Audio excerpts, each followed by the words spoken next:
Grade 12 Physics, Dynamics, note number 5, vertical motion.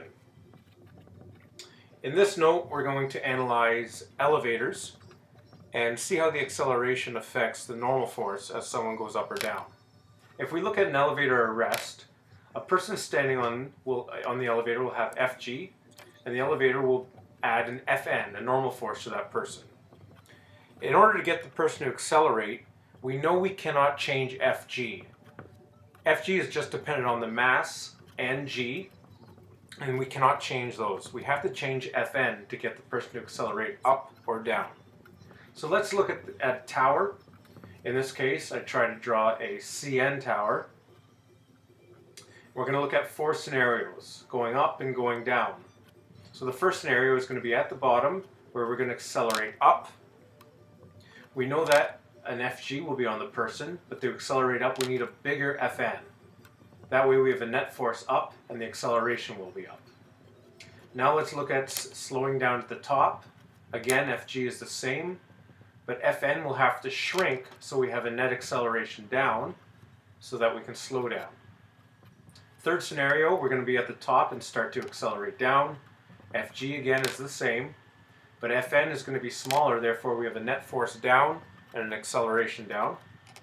And then final scenario here, we're going to slow down at the bottom, so we need an acceleration towards the up. Fg won't change, but we need a bigger Fn to have a net force up and acceleration up. So let's do a problem associated with this. Let's say we have a 55 kilogram person that's standing on an elevator. Part A we'll look at is, what is a normal force when the person's not moving?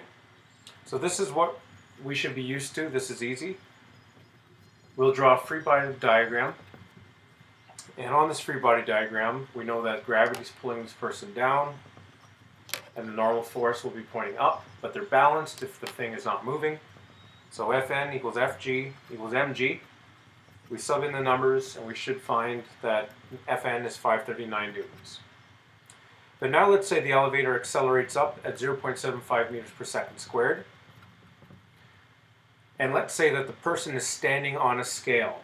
When you're in an elevator accelerating up, you feel heavier.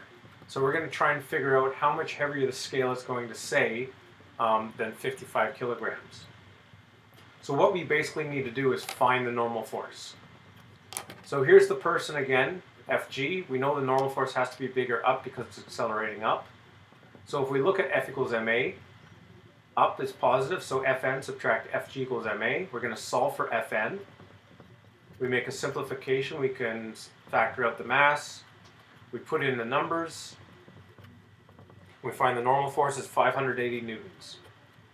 So to find the mass that the scale is going to read, all we need to do is we need to treat Fn as Fg, and we're going to use the equation Fg equals mg.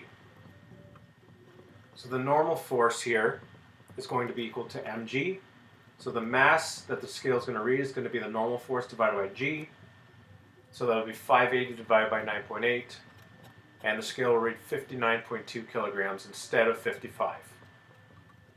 So this is only during the time that the elevator is accelerating up.